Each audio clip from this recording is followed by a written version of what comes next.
Hello and welcome to all of you in geography class. आज हम चर्चा करते हैं ह्यूमन माइग्रेशन पर, अर्थात मानव स्थानांतरण या मानवीय प्रवास पर। जैसा कि हम सभी जानते हैं कि प्रवास का एक सामान्य सा अर्थ होता है कि जब मनुष्य किसी भी कारण से प्रेरित होकर के अपने मूल स्थान को छोड़कर के किसी अन्य स्थान पर निवास करने के लिए जाता है तो उसे हम प्रवास या स्थानांतरण के रूप में जानते हैं। हम ये बात जानते हैं कि प्रवास एक ऐसा तथ्य रहा है, भौगोलिक तथ्य है, जो कि प्रत्येक युगों के अंतर्गत, चाहे वो किसी भी प्रकार का समय रहा हो, प्राचीन काल से लेकर के मध्यकाल या वर्तमान तक की हम बात करें तो प्रत्येक युग में मानवीय आवश्यकता रहा है। क्योंकि मानव की एक ये स्वाभाविक प्रवृत्ति होती है कि जिस स्थान पर जीवन कठोर होता है वह उस स्थान को छोड़ करके ऐसे स्थान पर स्थानांतरण करता है जहां पर जीवन तुलनात्मक दृष्टि से सुगम होता है। अर्थात जहां पर उसका जन्म हुआ है, यदि वहां पर जीवन कठोर है तो वो उस जगह को छोड़ करके ऐसी जगहों पर निवास करना पसंद करता है जहां पर जीवन तुलनात्मक दृष्टि से सुगम होता है। इस प्रवास से केवल व्यक्ति के आवास में या स्थान के अंदर ही केवल स्थायी अथवा अर्धस्थायी परिवर्तन ही नहीं होता है, बल्कि उसके सामाजिक संबंधों में भी पूर्ण परिवर्तन और पुनः समायोजन हमें दिखलाई देता है। तो इस प्रकार से हम ये बात कह सकते हैं कि प्रवास को एक सामान्य रूप में परिभाषा में इस प्रकार से स्पष्ट किया जा सकता है कि प्राकृतिक या राजनीतिक, सामाजिक, आर्थिक अथवा अन्य कारणों से प्रेरित होकर के मनुष्य का एक निवास स्थान से दूसरे निवास स्थान पर स्थानांतरण को ही हम प्रवास कहते हैं। अब इसके पीछे कारण क्या है ये इतना महत्वपूर्ण नहीं है। प्रवास के अंतर्गत सिर्फ ये ध्यान रखा जाता है कि मनुष्य ने अपने निवास स्थान में परिवर्तन किया है। ये परिवर्तन स्थायी भी हो सकता है, अर्धस्थायी भी हो सकता है, लेकिन इस परिवर्तन का प्रभाव उसके सामाजिक संबंधों में भी हमें दिखाई देता है और उसके अंतर्गत उसे अपने नए क्षेत्र के अंतर्गत जाकर के वहाँ के सामाजिक जो स्तर होते हैं उसके अनुसार उसे समायोजित भी होना होता है। समायोजन वहाँ के अनुसार उसे करना पड़ता है। अब हम ये भी जानकारी हमारे लिए जानना आवश्यक है कि प्रवास होता क्या है और किस रूप में होता है। प्रवास के सामान्यतः हम ये देखते हैं कि दो रूप होते हैं। एक तो कहलाता है उत्प्रवास और दूसरा कहलाता है आप्रवास। उत्प्रवास का अर्थ ये होता है कि जिस स्थान विशेष को छोड़ करके कोई व्यक्ति विशेष या मानव समुदाय दूसरे स्थानों पर प्रवास कर जाते हैं तो वो अपने मूल स्थान पर जहां पर उनका जन्म हुआ या वो रह रहे थे, जिसे छोड़ करके वो गए हैं, उस स्थान पर उन्हें उत्प्रवासी कहा जाता है। अर्थात यदि कोई व्यक्ति अपने मूल स्थान पर वो यदि X शहर के अंतर्गत निवास करता है और वहां से वो Y शहर के अंतर्गत चला जाता है तो X शहर के अंतर्गत उसे उत्प्रवासी के रूप में जाना जाता है। दूसरा रूप होता है इसका आप्रवास। आप्रवास का अर्थ यह हुआ कि किसी स्थान या भौगोलिक प्रदेश से व्यक्ति विशेष अथवा मानव समुदाय स्थानांतरित होकर के जिस स्थान विशेष में आकर बस जाते हैं तो उस स्थान विशेष में वह अप्रवासी या आप्रवासी कहलाते हैं। अर्थात यदि कोई व्यक्ति अपने मूल स्थान को छोड़ करके जाता है तो मूल स्थान पर तो उसे उत्प्रवासी कहा जाएगा, लेकिन उसके स्थान पर वो जिस शहर में निवास कर रहा है, जिस शहर में निवास करने के लिए जा रहा है, वहां पर उसे अप्रवासी कहा जाएगा। जैसा कि हमने पूर्व उदाहरण में देखा था कि X शहर को छोड़ करके जाने वाला व्यक्ति X शहर में उत्प्रवासी कहलाएगा और यदि वो X शहर को छोड़ करके Y शहर के अंतर्गत निवास करता है तो वो Y शहर के अंदर आकर के अप्रवासी कहलाएगा। अब ये जो प्रवास होता है इसके अंतर्गत हमें कई महत्वपूर्ण विशेषताएं इसकी दिखलाई देती हैं, उनके बारे में हमें जानना आवश्यक है और वो ये इस प्रकार है कि प्रवास क्या होता है। प्रवास से हमें सामाजिक परिवर्तन दिखाई देता है, अर्थात प्रवास सामाजिक परिवर्तन का लक्षण होता है। इसके साथ साथ ही प्रवास क्षेत्रीय या राष्ट्रीय समस्याओं के कारण घटित होता है।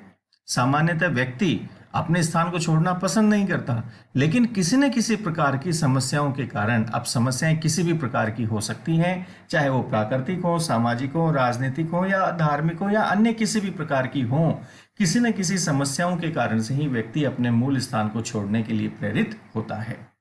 ये जो प्रवास है ये जनसंख्या परिवर्तन की महत्वपूर्ण प्रक्रिया है, क्योंकि हम ये जानते हैं कि जनसंख्या वृद्धि दर जब हम ज्ञात करते हैं या जनसंख्या वृद्धि की बात हम करते हैं तो उसमें हम जन्म दर में से मृत्यु दर घटाते हैं और उसके बाद हम उसमें प्रवास को भी महत्वपूर्ण स्थान देते हैं कि प्रवास में वहां पर व्यक्ति कितने आए और वहां से कितने चले गए, इसकी भी जानकारी होती है, तभी हमें उस शहर की जनसंख्या या उस देश की जनसंख्या की जानकारी हो पाती है।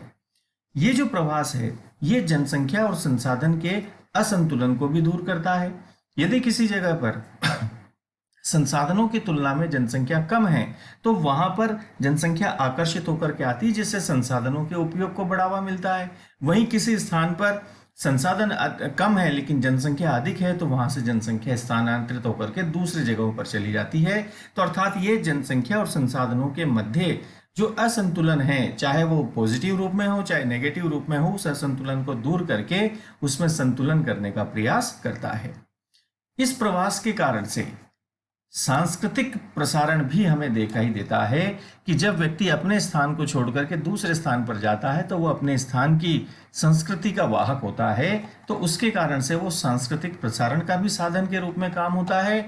इसमें दो या अधिक संस्कृतियों का हमें समन्वय होता हुआ दिखलाई देता है।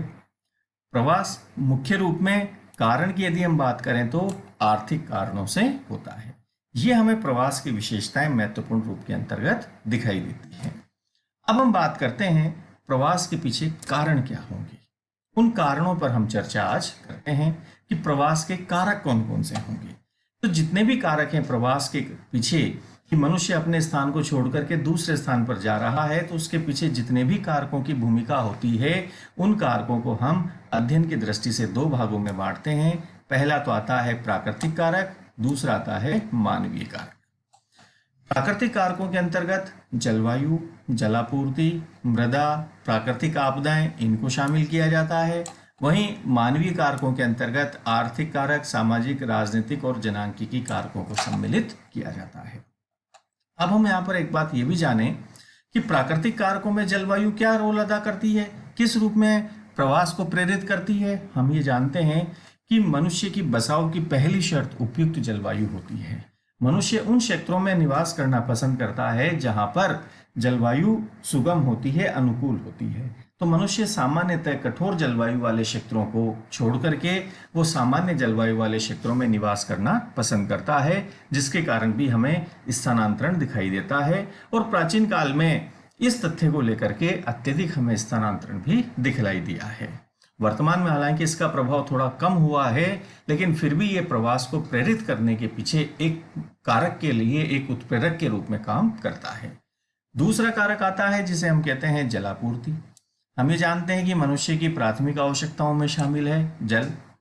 जिन क्षेत्रों में जल पर्याप्त मात्रा में मीठा जल पेयजल के लिए या अन्य गतिविधियों के लिए उपलब्ध होता है, वो क्षेत्र मनुष्य के आकर्षण के केंद्र रहे हैं, और जहां पर जल की कमी होती है वो क्षेत्र मनुष्य ने वहां से प्रवास करना पसंद किया है, उस जगह को छोड़ करके अन्य जगहों पर निवास करना पसंद किया है जहां पर जल की आपूर्ति सुनिश्चित होती है। तो ये भी एक अपने आप में कारक है जो कि प्रवास को प्रेरित करने में भूमिकाएं निभाता है। मिट्टी, क्योंकि मिट्टी पर ही कृषि कार्य निर्भर करता है, और जहां पर मिट्टी उपजाऊ होती है वो क्षेत्र आकर्षण के केंद्र होते हैं, और जहां पर मिट्टी की उपजाऊ क्षमता कम होती हुई जाती है वो क्षेत्र प्रवास को प्रेरित करने में अपनी भूमिका निभाते हैं। इसके बाद कारक आता है प्राकृतिक आपदाएं। प्राकृतिक आपदाओं में किसी भी प्रकार के हम ले सकते हैं, चाहे वो ज्वालामुखी घटनाएं हो, भूकंपीय घटनाएं हो, या और बाढ़ हो, या अन्य किसी भी प्रकार की आपदाएं हो, भूस्खलन हो। तो जहां पर इन आपदाओं के कारण से जीवन असुरक्षित होता है, व्यक्ति उस स्थान को छोड़ करके उन जगहों पर निवास करना पसंद करता है जहां पर जीवन तुलनात्मक दृष्टि से सुरक्षित होता है। इसलिए प्राकृतिक आपदाएं भी प्रवास को प्रेरित करने में अपनी महत्वपूर्ण भूमिका निभाती हैं। ये तो ही बात प्राकृतिक कारकों की। यहां पर हम इस बात की जानकारी आवश्यक रूप से ले लें कि प्राकृतिक कारक वर्तमान औद्योगिक क्रांति के पूर्व तक महत्वपूर्ण भूमिका निभाते थे, लेकिन जैसे जैसे तकनीक का विकास होता चला गया, इन कारकों की प्रवास के पीछे भूमिका तो है, लेकिन इनकी अब भूमिका उतनी महत्वपूर्ण नहीं रही है जितनी कि मानवीय कारकों की भूमिकाएं महत्वपूर्ण हो गई हैं। इन मानवीय कारकों के अंतर्गत भी सर्वाधिक महत्वपूर्ण जो कारक आता है वो आता है आर्थिक कारक। मनुष्य अपने जीवन को सुगम बनाने के लिए, अपने जीवन यापन के लिए विभिन्न प्रकार की आर्थिक क्रियाएं करता है, रोजगार प्राप्त करता है। जिन क्षेत्रों के अंतर्गत उसे आर्थिक क्रियाओं की या आर्थिक अवसरों की उपलब्धता होती है, मनुष्य उन क्षेत्रों के अंतर्गत निवास करना पसंद करता है। भले ही वो क्षेत्र जलवायु की दृष्टि से थोड़े कठोर हों, या जल की आपूर्ति वहां पर इतनी अच्छी नहीं हो, या थोड़ी बहुत वहां पर प्राकृतिक आपदाओं का भी डर हो, लेकिन यदि आर्थिक कारक वहां पर अधिक प्रभावी हैं तो मनुष्य उन क्षेत्रों में भी निवास करना पसंद करता है। यही कारण है कि वर्तमान में यदि हम देखें तो जो पश्चिम एशिया की जो देश हैं वो भले ही जलवायु की दृष्टि से कठोर होते होंगे, लेकिन आर्थिक अवसरों की वहां पर पेट्रोलियम की उपलब्धता के कारण से वो जनसंख्या के आकर्षण के केंद्र रहे हैं। इसी प्रकार दूसरा कारक आता है, वो आता है सामाजिक कारक। सामाजिक कारकों के अंतर्गत हम देखते हैं कि प्रवास होता है, मनुष्य एक स्थान को छोड़कर के दूसरे स्थान पर जाता है। ये जो प्रवास होता है ये मुख्य रूप में हमें महिलाओं के अंतर्गत अधिक दिखाई देता है, जहां पर विवाह के उपरांत महिलाएं अपने मूल स्थान को छोड़कर के दूसरे स्थान पर निवास करती हैं। तीसरा कारक आता है, वो आता है राजनीतिक कारक। कई बार किसी भी प्रकार की राजनीतिक घटनाओं के कारण से भी मनुष्य को अपने स्थान को छोड़ करके दूसरे स्थान पर जाना पड़ता है, तो इस प्रकार का होने वाला प्रवास अब राजनीतिक प्रवास के अंतर्गत शामिल किया जाता है। जैसा कि हम सभी जानते हैं 1947 में भारत की स्वतंत्रता के समय पर भारत विभाजन के कारण से भारत और पाकिस्तान के मध्य जो प्रवास हुआ है उसे हम राजनीतिक प्रवास के अंतर्गत रखते हैं। इसी प्रकार नेक्स्ट आता है, वो आता है जनांकीकी कारक। तो जनांकीकी कारक जो हैं वो भी महत्वपूर्ण होते हैं, क्योंकि जब किसी क्षेत्र में जनसंख्या अधिक हो जाती है तो वहां पर अवसरों की उपलब्धता कम होने के कारण से मनुष्य उन क्षेत्रों को छोड़ करके दूसरे क्षेत्रों की ओर जाना पसंद करता है, जहां पर सामान्य रूप में संसाधन कम होते हैं, जहां पर संसाधन अधिक उपलब्ध होते हैं। तो इस कारण से जनांकीकी कारक भी प्रवास के पीछे एक महत्वपूर्ण भूमिका निभाते हैं। तो प्रवास के कारकों में प्राकृतिक और मानवीय कारक महत्वपूर्ण हैं, लेकिन वर्तमान संदर्भ में यदि हम देखते हैं तो मानवीय कारक सर्वाधिक महत्वपूर्ण हैं। तो इस प्रकार से हम बात कर सकते हैं कि प्रवास जो है वो अपने आप में एक महत्वपूर्ण रहे हैं, और महत्वपूर्ण होने के साथ साथ हम अब प्रवास के क्या परिणाम होते हैं, क्या इसके नियम हैं, उन पर हम अपनी अगली क्लास के अंदर चर्चा करेंगे।